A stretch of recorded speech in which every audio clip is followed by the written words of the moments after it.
Welcome back, everybody, to another episode of the Late Night Show with your host, Dr. Kojo. Sorry for being so dramatic there. Ooh. The huge.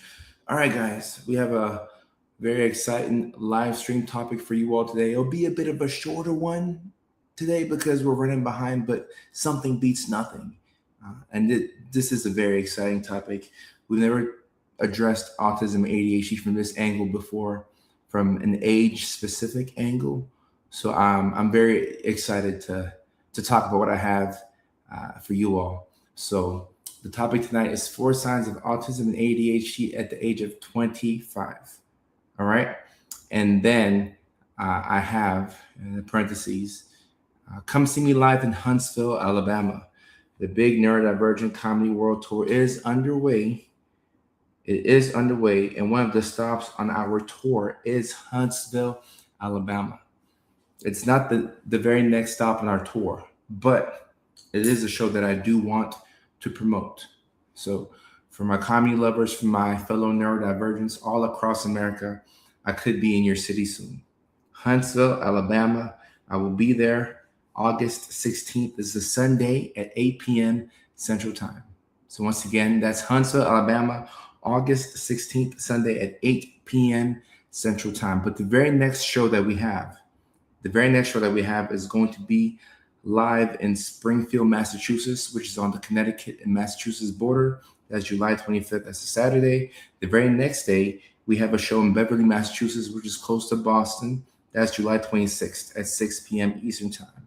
After that, we head out to Little Rock, Arkansas, August 8th, Baton Rouge, Louisiana, August 14th, Huntsville, Alabama, August 16th. Then September, we'll be in Detroit, Michigan, September 11th. September 17th, we'll be in Chandler, Arizona. September 23rd, we'll be in Cleveland, Ohio. The 24th, will be in Columbus, Ohio. September 30th, will be in Virginia Beach, Virginia. October 1st, will be in Richmond, Virginia. December 3rd, we will be in San Diego, California. So those are my comedy dates. And let's get into the live stream. Leilani is our moderator. So she's in a training for work, but she'll be here, be a little quiet. So Leilani, we appreciate you nonetheless. You all use the comment section to let me know where you all are checking in from. All right. I see Alexandria on TikTok says, just a girl and a mental health therapist. Let's connect. New here. Okay. Alexandria is in Boston. Alexandria, let's connect on here. Let us connect. I will be coming to Boston. Oh, we already did Nashville, Tennessee. We did Nashville, Tennessee on the 31st of May. And we sold out the first show, so we added the second one in Nashville. So Nashville is a place I cannot wait to get back to. Leilani, I understand. KJ's checking in from Richmond, Virginia. Angela's checking in from Yakima, Washington, from the Valley. Somebody hopes that Argentina doesn't win the World Cup. Okay, well, it's not looking too good for you because they had a big comeback win today. So ain't no telling. Mary is checking in from Idaho. Okay. Someone says, is your wife doing good? Which wife are you talking about, please? Medusa is checking in from Indianapolis, Indiana, Washington, Pennsylvania, Montreal, Canada. So we have an international audience here as we talk about signs of autism and ADHD at the age of 25. Gettysburg, Pennsylvania. Shout out to the Gettysburg Address. Arizona in the house. Hebron, Kentucky. Okay, so people all over.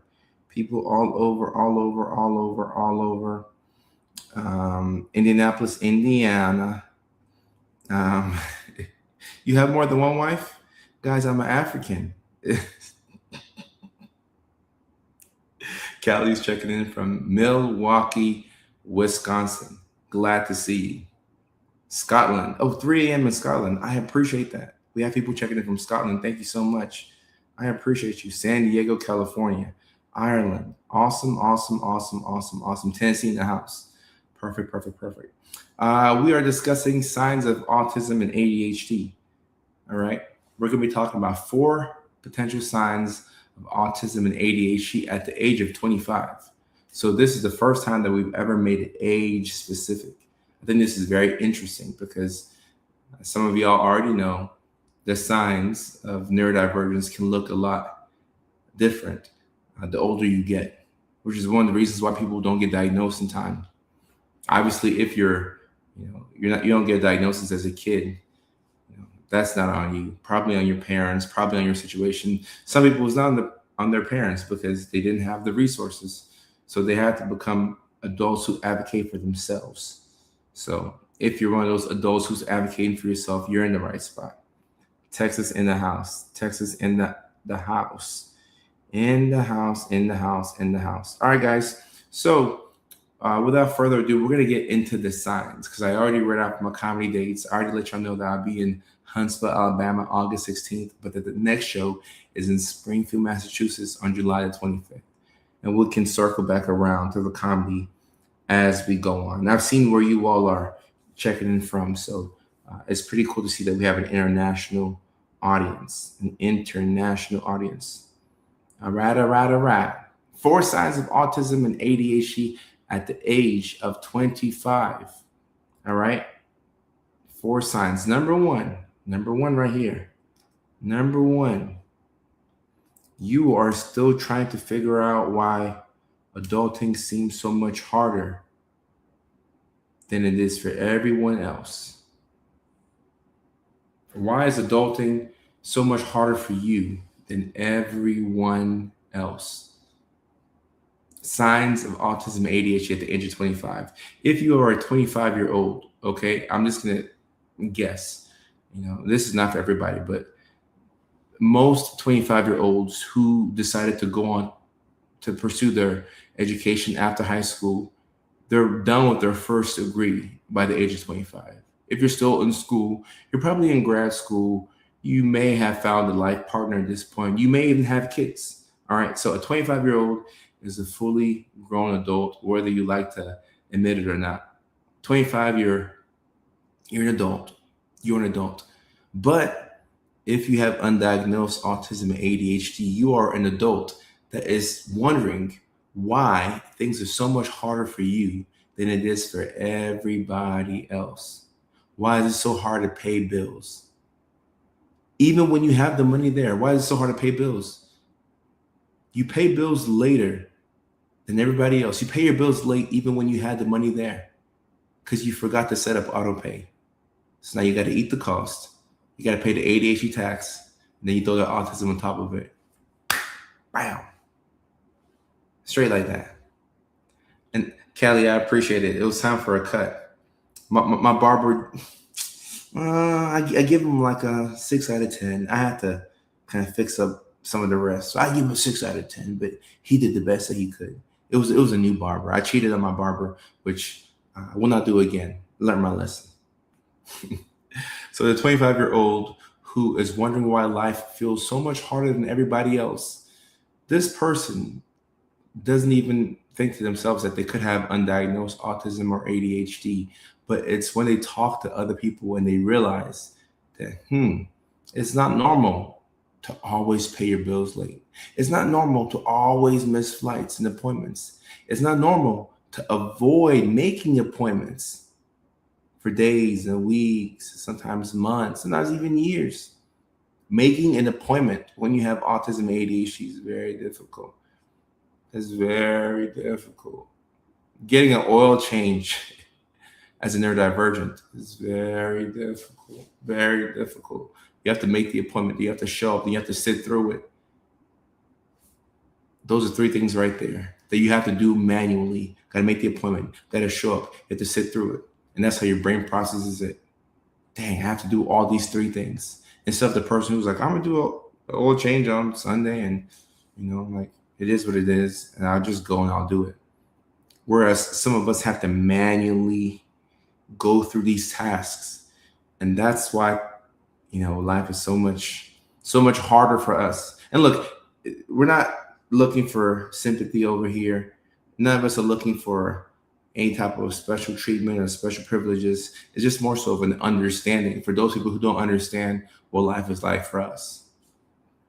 Becca says, I'm a therapist who has AuDHD. Recently found out I had autism, and it's been freeing for me. It brought so much understanding. It brought understanding to so much to what I go through. Why clinical notes are hard. Let's talk about that. If you're a mental health professional or you're in the healthcare field, seeing the patients is probably the fun part.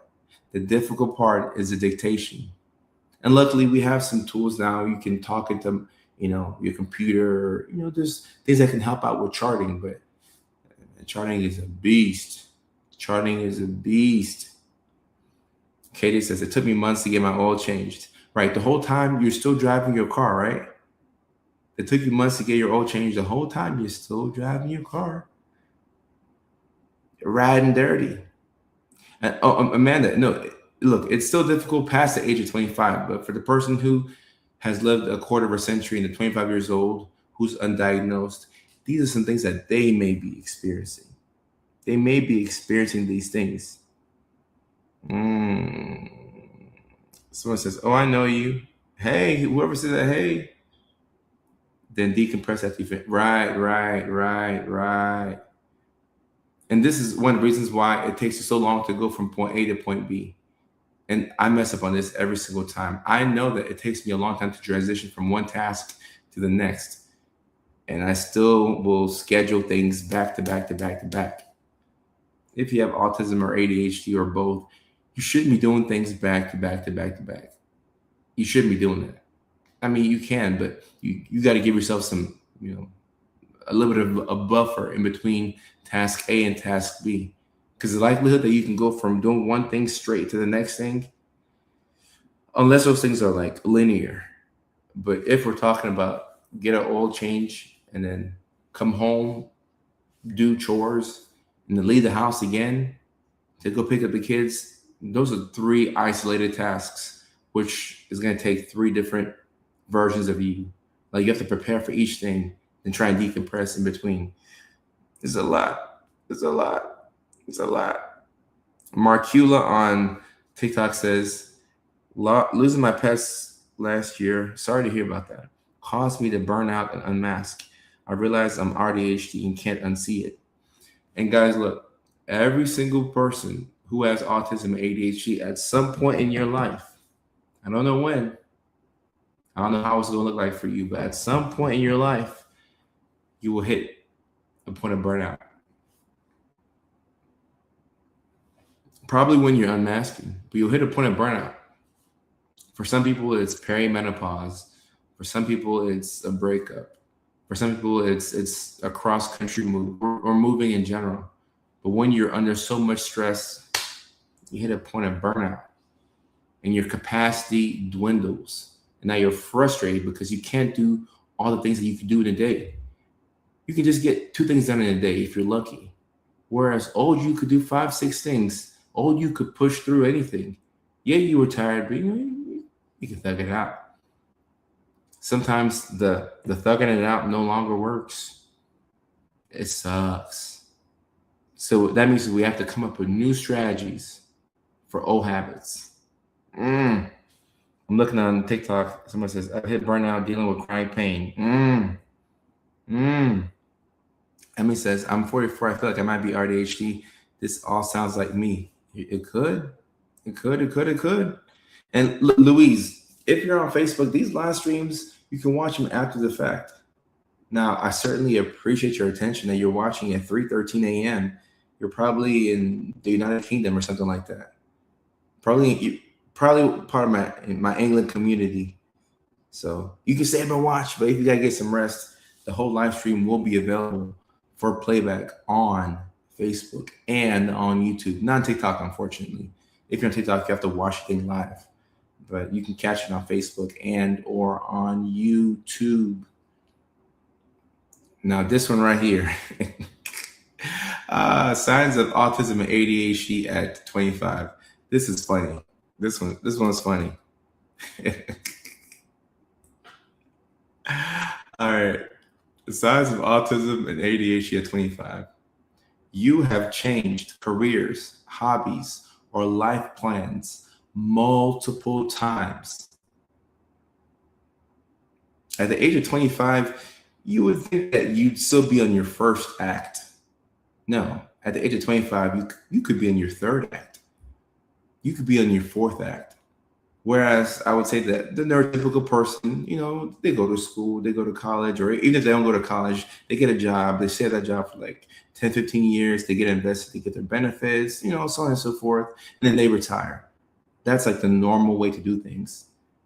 But you, by the time you're 25, 26, you change your careers a couple of times. In college, you change your major multiple times. You may have spent longer. You may spend more time than most people in college because you change your major so many times, or you change your life plans.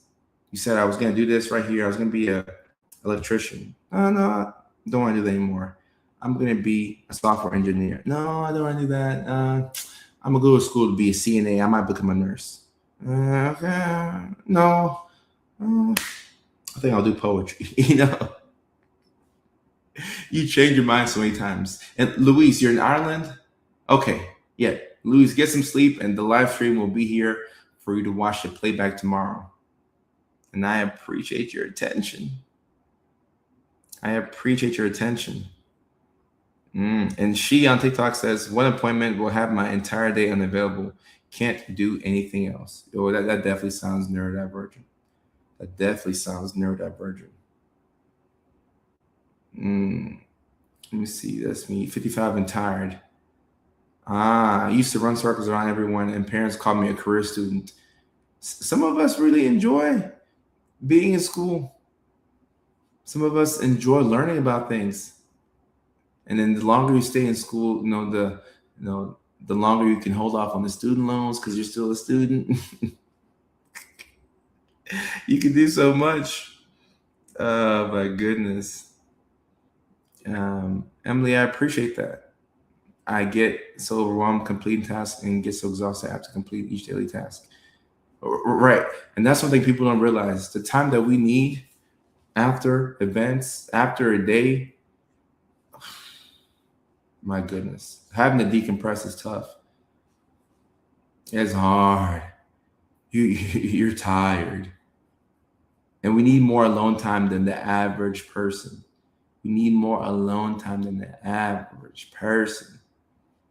Rachel, I put a pause on my one-on-ones.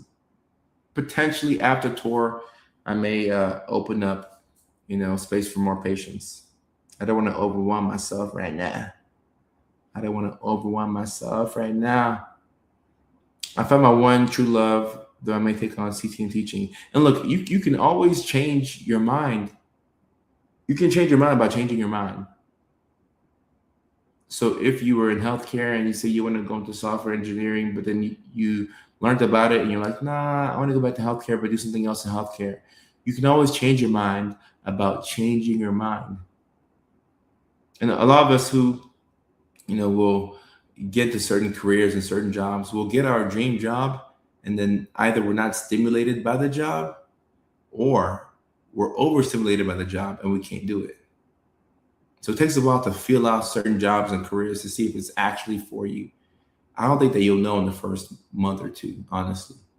You probably need 6 to 8 weeks. It's kind of like an antidepressant. You got to wait, 3 or 4 weeks at a minimum before the Lexapro hits, right? Same thing with jobs. You may have to wait, 6 to 8 weeks before you really realize how much you like or hate the job. It can take you some time. Freckles on TikTok says that they've been following on Facebook for some time. I appreciate that.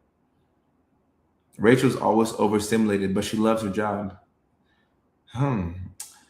Between overstimulation and understimulation, I think that I'm not sure. I think overstimulation is better. Yeah. I'd rather be overstimulated than understimulated. I know. Because I feel like I have a plan for overstimulation. I can go somewhere, I can put on some noise canceling headphones. But when you're understimulated, it's like, okay, what am I going to do to make myself feel alive? Because I don't feel like I'm a functioning human being right now. I'm so bored. I'm so bored right now. I can't do this. I am so bored. I'm so bored. So I'd rather be overstimulated than understimulated. And I don't think that's even close. Portland was not good. I did not. Well, I enjoyed the beginning of my time in Portland. I spent some time at the waterfront festival, saw the fireworks. I got to go see a good friend of mine who had a baby, so I saw him and his wife. So the first part of Portland was good, but then I got into a car accident. Uh, a homeless lady stole a car and rammed into me. I was in the car eating pizza. She just rammed into me. I could have lost my life, honestly, the way she was driving. Crazy, a freak accident out of nowhere. So, yeah, overall, did not enjoy my time in Portland. Maybe I'll be back, maybe I won't, but just a weird freak accident. But I'm alive, I'm healthy. Look at me. I can move my extremities. God is good. I'm grateful. I am grateful. Grateful, grateful, grateful. Grateful, grateful, grateful. I appreciate it. Yeah, I'm doing good. I'm alive. I'm here. I'm doing good. I'm doing good. I'm here. So, and after the accident, a lot of people, who saw it, came to check up on me. So the people of Portland were super nice. They came to check up on me, and they were, taken aback by everything. I had one guy who stayed with me until the cops came. He waited 2 hours with me until the cops came. And I had a family that were from Georgia. They also stayed with me for quite some time. So, hey, all I can say is that I'm happy to be alive. LJ says, "How do you feel so positive? What's the alternative? Be negative? Nah, I only got one option.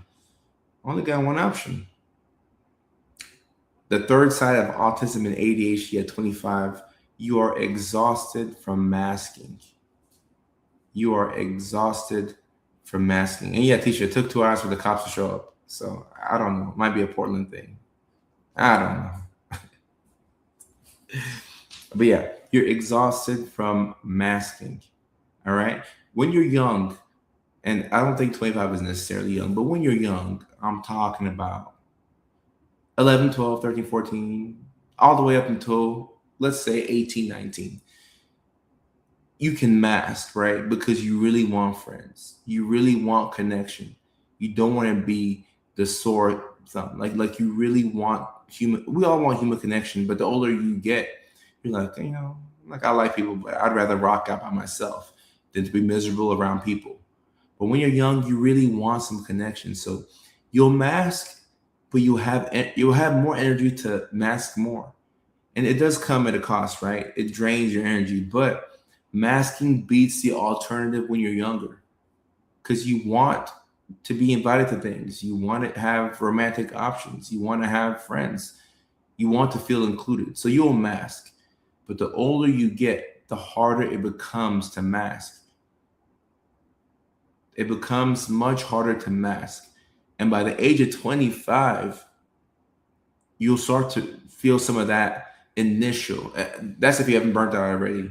But by the age of 25, you start to feel some resistance. And I feel like 25 is the age where people really start to question whether they're neurodivergent or not, if they're undiagnosed.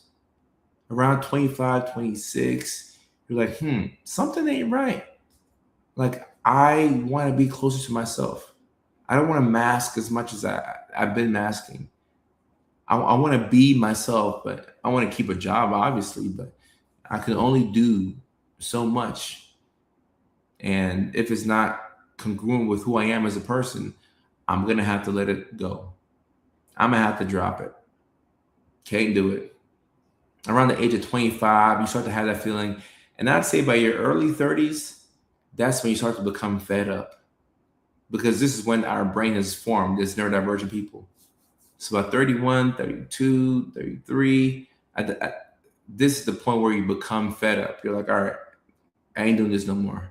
I don't give a damn. I don't give a damn. Farouk, yeah. So if you're if you're an undiagnosed neurodivergent in your 20s, when you hit 30, do not be weirded out about the fact that you become so nonchalant. Like you don't even care. If people don't like you or not, it's like, I don't care. And by the time you hit your 40s and 50s, that's the point where you become authentically yourself, I think. People say life starts at 40. I mean, I wouldn't know, but that's what people say. Life starts at 40. Life starts at 40. This is where you know yourself. You have a lot of evidence and data on how you interact with the world, what you like, what you don't like, what you need. So your 30s and your 40s, they're better than your 20s if you're neurodivergent. You know, because like, yeah, you had friends when you're in your 20s and yeah, you went on a lot of dates or whatever. But you hit 30, you hit 40, man, now we have peace. Now we have peace. And nothing beats peace. Guys, nothing beats peace. I'm telling you. And I can't believe I'm this person because I used to love just like, I used to love being erratic. I used to love excitement. And I think that's part of the reason why I would seek out emotionally chaotic partners. So, Keno, not right now, baby. Live stream. Seek emotionally chaotic partners, emotionally chaotic friends, because like drama, like was like just another part of my life. Now I can't do any drama. I can't do any drama. Like I don't care how long we've been friends. If you're bringing drama, like I'll let you go right now. Unfortunately, I'll let you go right now. I may not cut you off altogether, but we just won't spend time together. And you can be my boy. I'll let you go. You could be the finest girl in the world.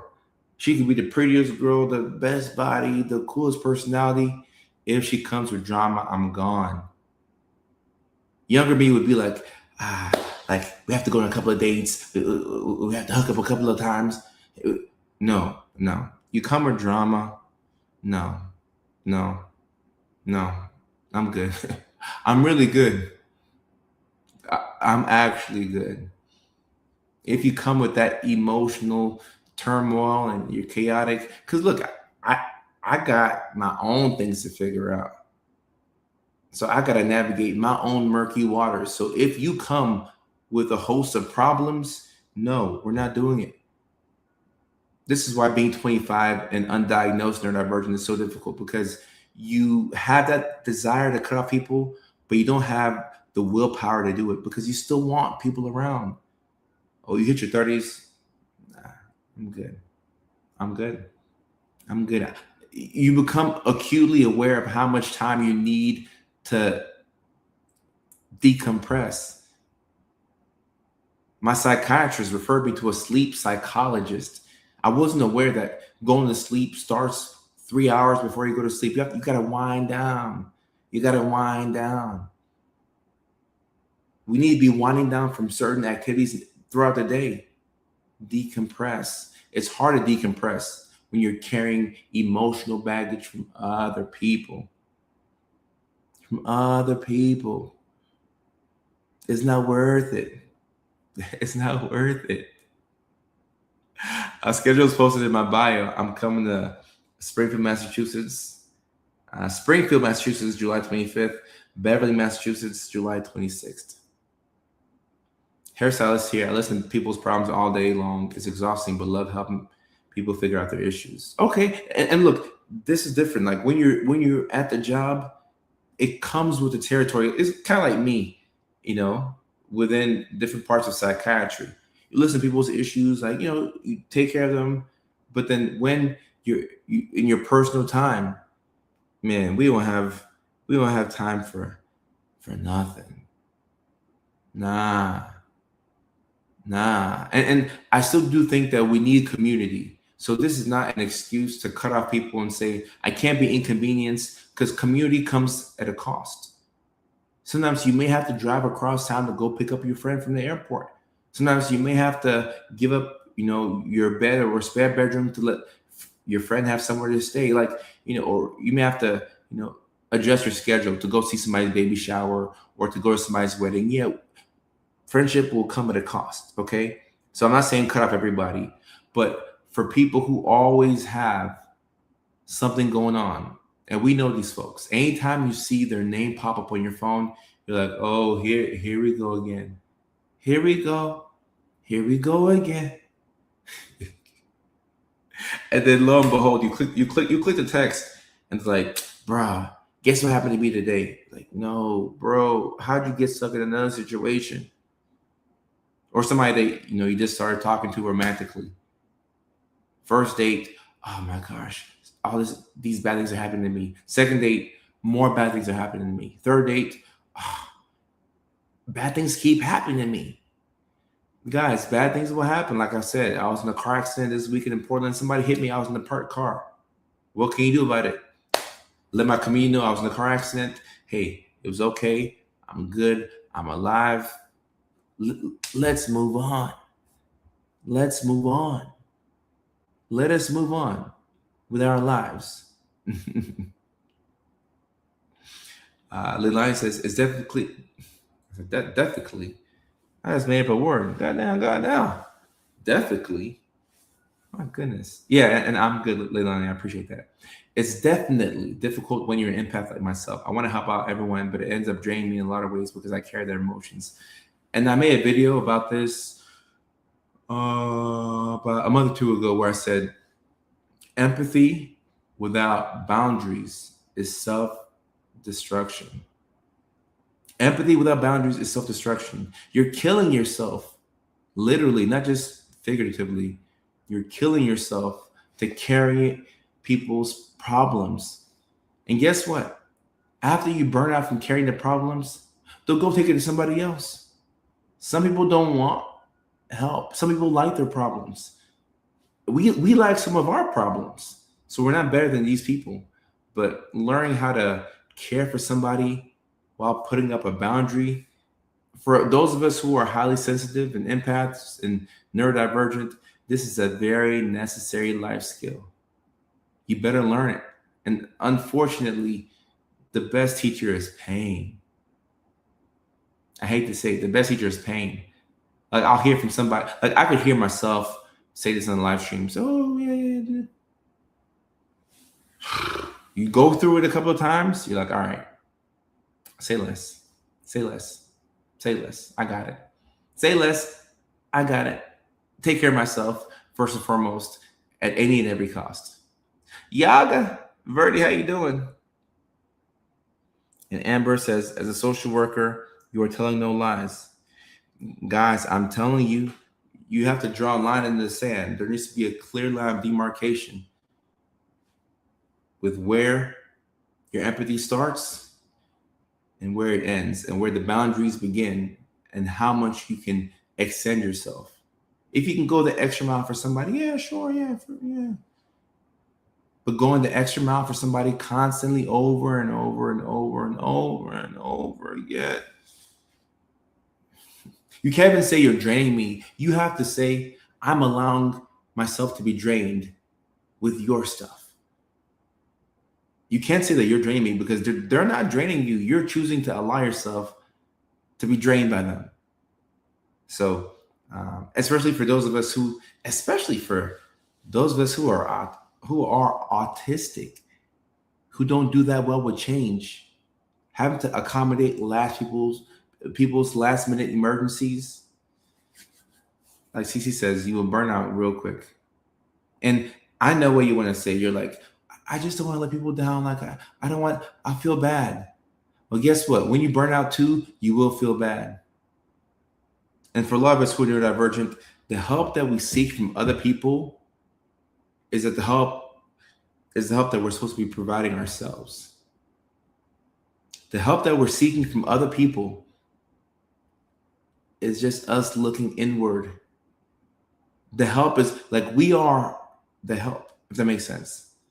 But we can't tap into that because we're so burnt out from helping out everybody else. If you're sleeping 2-3 hours a night, how can you help people out? You won't have the cognitive capacity to do anything. So at 25, you may not notice, but man, you get to 30, 35, 40, you become unapologetically you. I think that's such a beautiful thing. And I see myself becoming like that, recovering people pleaser, all of that. But the older I get, I'm like, no ma'am, no ham, no turkey.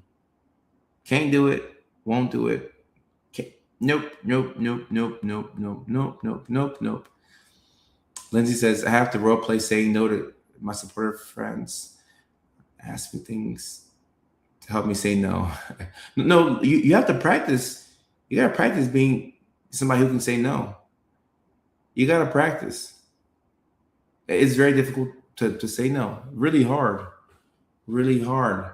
But self preservation is the help that a lot of us need. And instead of preserving ourselves, we look to other people to save us.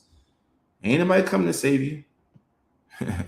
The word no is going to change your life. Boy, I got to pee so bad. Look at me drinking, reaching my H2O goals, but I got to pee so bad. I gave y'all something to marinate on while I go pee. 1 second. Boy, got to pee.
Hey, Shasty. I love it here too, Lindsay. I love it here too. Who wants hot chocolate? What are y'all talking about? Amber on TikTok says, I got tired of lying and making excuses, so now I just straight up say no. Take care of yourself. Yep. And guess what? When you say no more and more, people ask less. People ask less. And then the more you say no, the more your capacity expands. So that way, the next time somebody asks you for help and you actually can help, then you're like, yeah, you know what? This Saturday, I got some time. I'll come and help you out. I got you. Because you've been saying all of these no's. So when I'm saying, use the word no more, I'm not saying like always be unavailable for people. No, but make sure you fill up your cup and then you can help other people out. It's such a beautiful analogy, like filling up your cup. Make sure that your cup is full, because if your cup is empty, like you have nothing to pour into people. Like,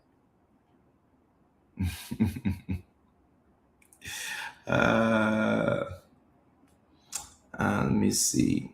Amber says exactly. Amber gets it. She understands it. Ooh, fourth sign of autism, ADHD at 25. Okay. Before.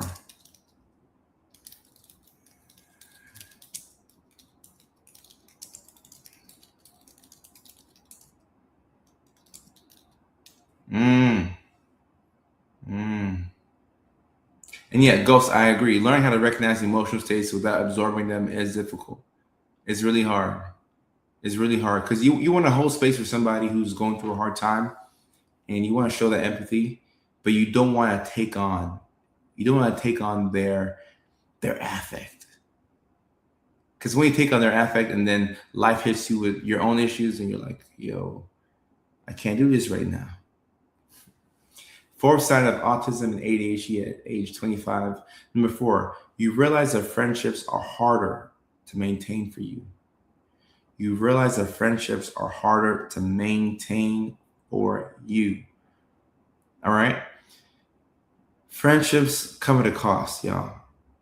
I mean, if you keep them with text messages, making plans, you're trying to be social on the weekends, it's it's a lot. It's a lot. And Verdi, yes, I've announced a comedy show in Huntsville on the 16th of August. And I also put it here in the title. So that way people see that I'm coming to Huntsville, Alabama on the 16th of August. But keeping up with friends is very difficult. And I think we should be aiming for quality, not quantity. If you have 2, 3 good friends in this lifetime, you are a very rich person.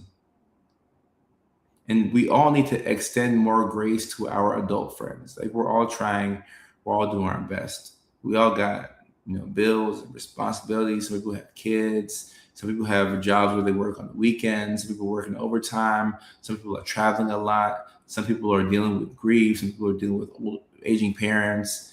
It's a lot. It's a lot. So you realize at the age of 25, the friendships are way harder to maintain for you than other people, or so it seems. It's really, really difficult to keep a friendship because you need constant communication, or I should say consistent communication, not constant, but consistent communication. If you talk to somebody, twice a month, okay, all right. I hear from you twice a month, or I hear from you once every other month, or like we'll email, or we may talk 3, 4 times a week. But consistent communication is what keeps friendships going. And look, we have some friends that we won't hear from them for 6 to 8 months, and when we call them, we'll be on the phone for 4 hours, like we were talking yesterday. And it may not be it may not be until like another 8 months before we talk to this person, but we have somewhat of a consistent cadence to how we communicate and how we maintain this friendship. When you're neurodivergent, man, you can go stretches without talking to your people, even your parents. Like calling your parents, like a phone call is just so difficult sometimes. And you'll feel bad. Like I'll feel bad because people say, if you have parents and your parents are alive and they're in your life, you should call them every day. Call them as much as you can. But for some of us, we have to like think, okay, I need to call this person. I need to call that person. A phone call can feel like such a huge chore. You'll procrastinate on the phone call that you actually want to make. You actually want to hear from your grandma. You actually want to hear from your siblings and your friends, but making that phone call can be so difficult. Because you have to have the capacity for the phone call. But have you fully decompressed from the thing that you were doing beforehand? Have you? Have you? Ask yourself that question. Ask yourself that question. Chantel brings up a good point on TikTok. She says, it's hard to keep friendships going when you're neurodivergent. I am a very sensitive person. I don't know boundaries. If you're highly sensitive, it's easy to have misunderstandings with people. You'll have a misunderstanding and you'll feel as if somebody hurt your feelings.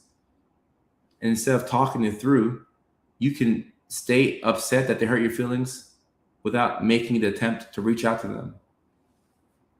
I believe that if you have an issue with somebody and you want to keep the friendship going, you'll reach out to them and let them know, hey,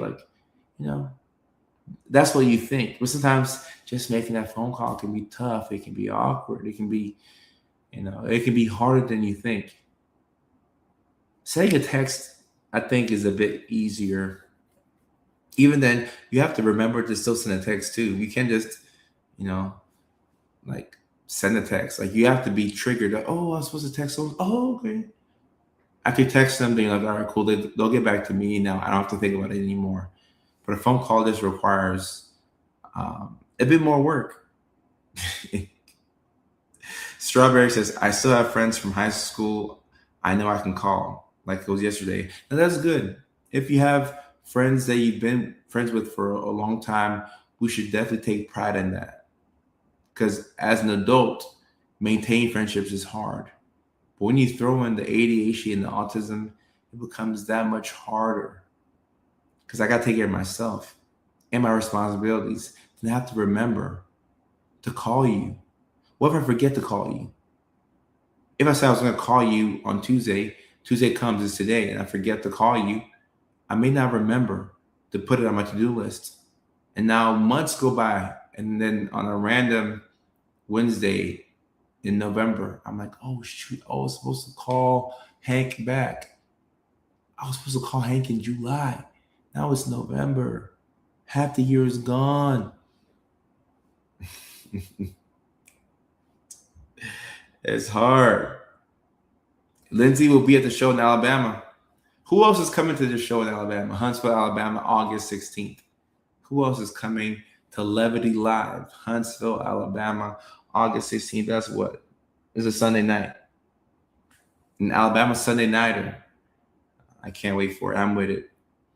Samantha says, I let friends know how I work. Sometimes I mentally cannot take the call, but I make a note to remind myself to call them or I forget. Right. And this is where it's helpful to use those iPhone reminders. Sometimes I'll schedule our calls like a month from now because I think I'll call so-and-so back. But if I don't, put a reminder for a month from now. So that way, when you do the reminder on the iPhone, you can say, remind me 2 weeks in advance or remind me a week in advance and play that game. Because the worst thing that you don't want to do is like completely avoid them or go a long time without communicating, which is very easy to do. And as we speak right now, I have about 10 minutes worth of voice memos and text messages to get back to, which I'll do right after this call, because it's taking some time for me to get back to people, and it's getting harder and harder for me to get back to folks, which is why I'm looking to figure out how to do the do not disturb. Like I'm trying my best to figure out how to, prioritize who to get back to, because it's a lot. It's a lot. It's a lot. Verdi will be coming to the show in Alabama. So Verdi is going to be coming to the show in Alabama. We know that Lindsay's going. So Huntsville, Alabama, Levity Live, August 16th. Wish they could just right. And I think when friends know your intent, it makes things a lot easier. If friends know your intent, it makes things a lot easier. When you know that somebody is, neurodivergent or that they're dealing with a certain situation, you have more grace for them. It's like, oh yeah, like Kojo would reach out, but I know Kojo is like traveling, he's on tour, he has so much that's going on right now. I mean, he's got patients, he's pretty booked right now. So I'm sure I'll hear from him sometime in the next few weeks or the next few months, or I'll text him again a little bit later. And I don't mind double texts. I don't mind a double text here and there, because that kind of like gives me another reminder. Oh, I was supposed to get back to so-and-so. Gotcha. So I know we probably look down on double texting, and I don't like to double text myself. I ain't gonna lie. I don't like to double text myself, but if I'm double texted, I kind of appreciate it, because it serves as a reminder, like, oh, I gotta get back to so-and-so. Strawberry says, repeat. August 16th is Huntsville, Alabama. And we have a couple of dates in August. Little Rock, Arkansas on August 8th. Baton Rouge, Louisiana, August 14th, Friday.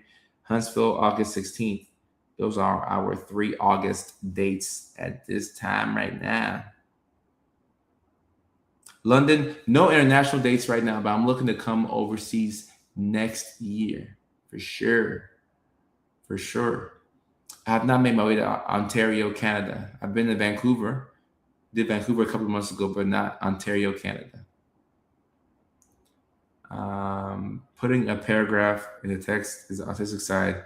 Immediately following up with that double text AuDHD. That's funny right there. I have a small group of friends. They're all therapists. As longest friendships I've had, because they understand and accept me. They don't get hurt when I go silent. And I think it's a pretty helpful thing to assume positive intent when you don't hear from a friend as an adult. Now, it's once again, it can be hard for us because we are, highly sensitive people. So it's tough for us to, feel slighted and to just go on like nothing, happened. We feel things deeply. And sometimes we feel things and we don't know what we're feeling, which is emotional blindness or alexithymia. And I've talked about that before on this channel. So imagine how frustrating that can be to feel something deeply, but you don't know what you're feeling. You just know that you're feeling something deeply, but you're not exactly sure how to put that into words. It's hard. Um, Elizabeth on TikTok says, "What's a double text?" It's when I text you, Elizabeth. It's when I text you this morning. I text you like a little paragraph, and then I text you again at 7:51 p.m. Either a follow up or just like a separate paragraph. That's a double text. Chantel, yes, I would love to come to Australia. I have some connections in Australia. So Australia is actually a pretty, I would say, an easy place for me to come to on tour because I have a lot of connections in Australia. A good friend of mine right now, in fact, my host for the show in Houston. So our tour kicked off on April the 26th, and my host for that show, he left tour with me. He did Houston, then he left to go to Australia. So he's doing shows in Australia right now. So yeah, and we would like to come to Florida eventually. Lindsay, I appreciate that. It takes every ounce, Danielle, and that's the thing that I want people to understand about their neurodivergent friends. It really does take every ounce of energy to just live through your own day, and it makes it hard for you to show up for other people. That's the part that's embarrassing slash frustrating slash maddening.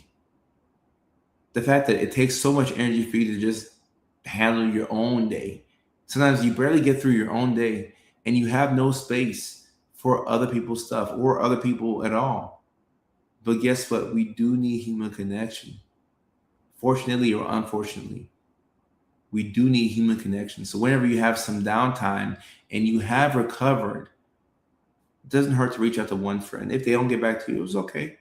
You have to text everybody in your phone, because if you text everybody, then we'll have half of them get back to you, and you have more messages to reply to. And you're like, is this too much right now? But we do need human connection. And guess what? I feel like we can get human connection, but the sooner we recharge, the sooner we can be there for ourselves, then the sooner we can be there for other people. But you don't want to circumvent that process and skip it and go straight from not recharging to handling other people's affairs. Because then you will burn out, and then you will have resentment for other people because they burnt you out even further. So you still have to find some time for yourself. Ooh, that's a good one right here. That's a good one right here. Ooh. And yeah, because when you say high functioning, it makes people think that you're functioning, not high, but you're functioning at a high level. Whereas the high functioning is just, relative to level 2 and level 3 autism, which are both their own beast. Each level of autism is its own beast. But people who are high functioning, oh my goodness, you just don't see what's going on in their day to day and how much everything takes so much energy out of them. It takes so much energy out of you. It's a lot. It's a lot. Bianca, welcome to the live stream. We go live Tuesdays and Thursdays, 6 o'clock West Coast time, 9 o'clock East Coast time. And we are in the Q&A portion of the live stream. I'll do Q&A for another 5-10 minutes. And I actually do have a lengthy to-do list today, so I gotta get off in 10 minutes. How do you struggle taking ignoring calls? How do you deal with that? I do struggle taking calls. What I'll do is, if I have the capacity to, I'll pick up the phone call and I'll let somebody know that I'll have to go in like 10 or 15 minutes. And sometimes, I'm not gonna lie, I do lie about things that I have coming up, only to help me get off the phone in a certain amount of time. So if Greg calls me and I have like an hour, let's say I have an hour to decompress, and Greg calls me on my hour break or whatever, I'll say, oh, bro, yeah, I can talk for a little bit, but I got to get off in 15 minutes. Cool. And then in like 15 minutes, I get off the phone call and I can decompress the other 45 minutes. But I can't just hop on the phone and, just talk endlessly without like having like a cutoff, So having a cutoff really helps me out with that. It took me into my 40s to find friends. Ooh. And that's another thing we don't talk about enough. It can take you a while to find friends. Finding your people is difficult, guys. And I don't have the answer for it. I'm trying to come up with answers, but finding people is hard. Whether it's friendship or romantically, finding your people is hard. The older you get, the harder it becomes because we become more stuck in our ways and we're less tolerant of certain things. So we're just pickier the older we get. Ain't that funny how that works? Appearing neurotypical while operating with a neurodivergent brain is extremely difficult in a society that isn't built around differences. Ooh, that's a bar. What? I don't even have a reply for this. This is a bar right here.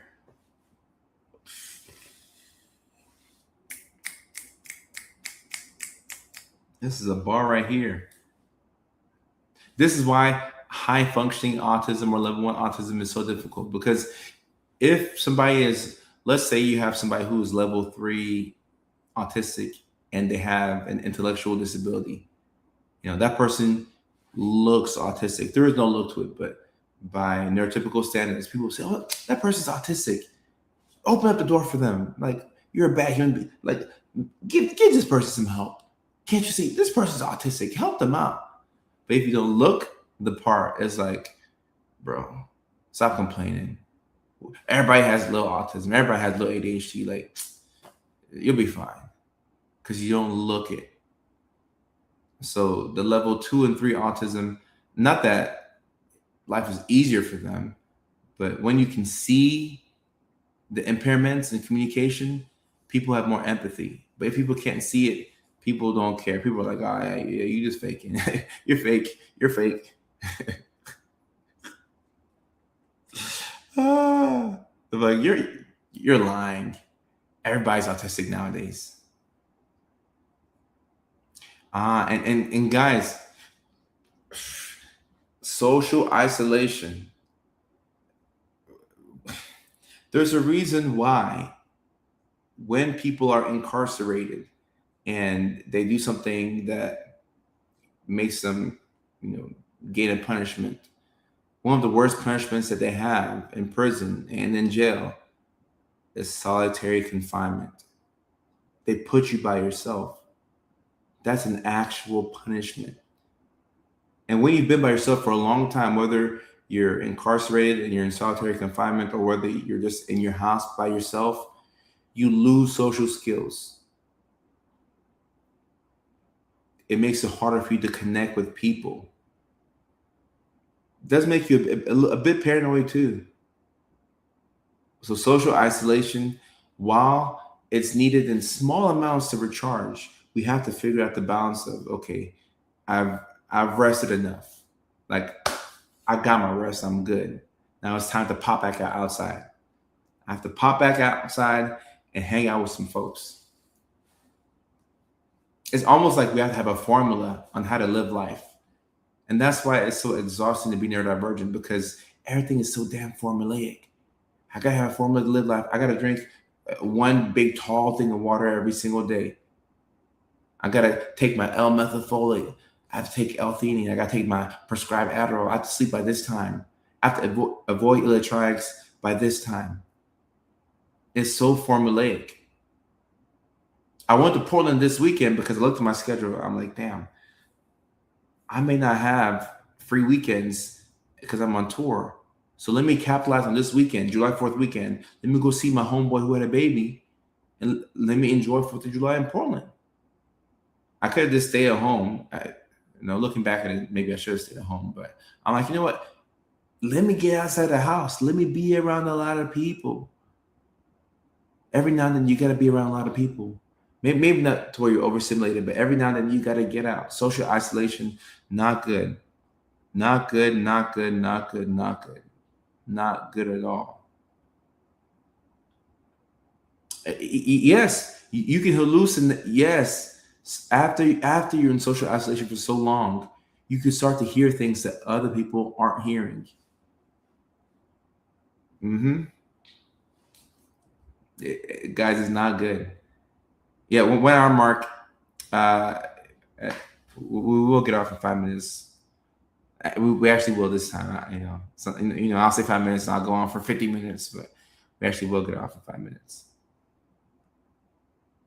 Um, I love that isolation is. Look, the isolation, it is less drain on your soul, and you do get to recharge. But after you've gotten enough sleep, right? You've gotten your 7 to 8 hours of sleep. After you've decompressed to where your nervous system is at somewhat of an equilibrium, and after you've planned out what you're going to do for the day, or for the week, or for the weekend, after you've accomplished your main objectives, you should put yourself within proximity of friends or people, or put yourself in a situation that forces you to get outside, maybe try a new restaurant, maybe just go downtown and walk the dog, or go to the grocery store and have conversations with people that you see, or go to the gym and spark up some conversation. You need some type of social interaction. And this is why, we talked about work from home before, but work from home gets really tricky when you don't interact with anybody. You can't just sit there on Microsoft Teams all day and just type away. You got to talk to somebody. Maybe pick up the phone and call somebody. Go outside, touch grass, pull blades of grass from the ground. I don't care what you do, but you got to do something. You have to do something. Betty, this sounds very neurodivergent right here. Sounds very neurodivergent right here. And guys, look, Sammy, with sleep, it's hard for all of us, yes, but we got to prioritize sleep. I don't know any other way around it, but we got to prioritize sleep. When sleep goes out the window, nothing good happens. Nothing good happens. Art by Gina on TikTok has a question. My 11-year-old daughter was just diagnosed with autism ADHD. Any advice regarding teaching her to not mask? All right, great question right here. Great question. Callie C Thursday.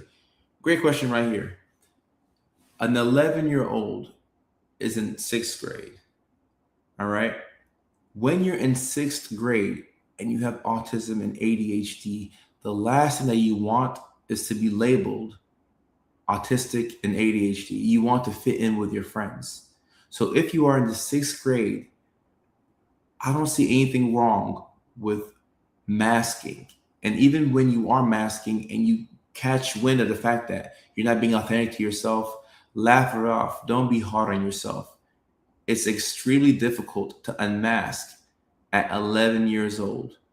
And if you unmask too quickly at age 11, it can lead to social isolation. It can lead to you feeling like an outcast. It can lead to you not having middle school age appropriate experiences.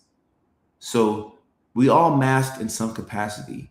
But when you're in middle school, I would not be hard on yourself at all. Like that's the time to be getting out there, learning yourself, enjoying life, meeting people. So I wouldn't be so hyper fixated on trying to unmask at 6th grade, honestly. I wouldn't do it. I wouldn't do it. That urge to unmask will come naturally later in life. It really will.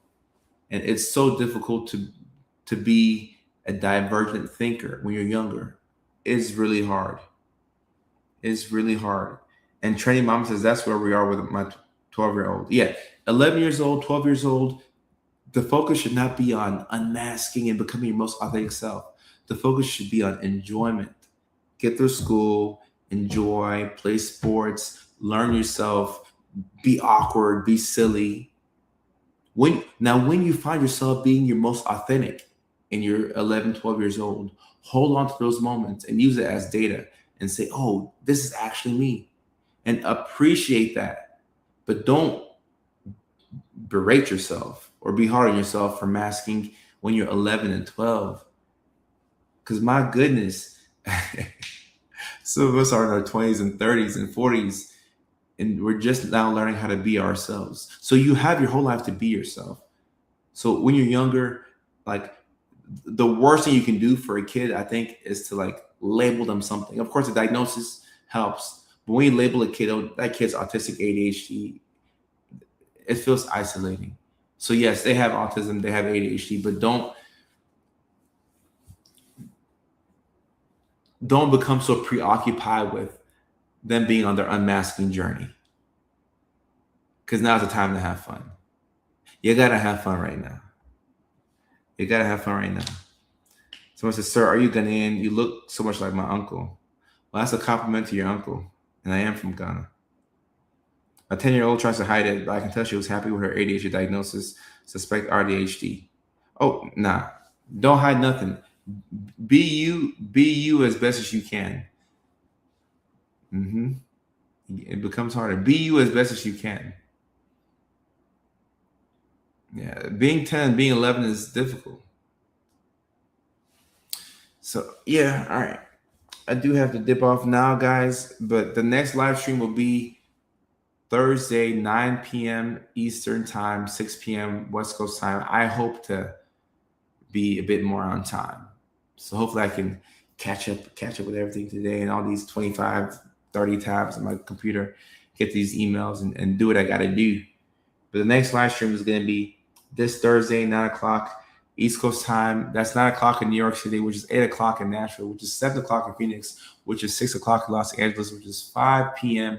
in Anchorage, Alaska, which is 4 p.m. in Honolulu, Hawaii, which is 2 a.m. in the United Kingdom and / Ireland. So those are our times. For tickets to the comedy tour, hit the link in my bio, and that's both on YouTube, Facebook, Instagram, TikTok, everywhere. That's where you can get the links to the comedy shows, or you can just go to CoachJoeSarfer.com. That's my landing page, and you'll see all the shows that we have coming up, starting with the very next show, which is in Springfield, Massachusetts on the 20th of July, and the last show that we have for now, which is in San Diego, California on December the 3rd, a Thursday nighter, a California Thursday nighter. And I agree with this comment right here. If we had everything figured out early, what would be the point? It wouldn't be no point. I am a time zone expert. All right, guys. So that's it for the live stream. I will see you all on Thursday. And I just got a notification that Shohei Ohtani hit his 300th home run. So go Dodgers. See y'all Thursday. Love y'all. Good night. Peace.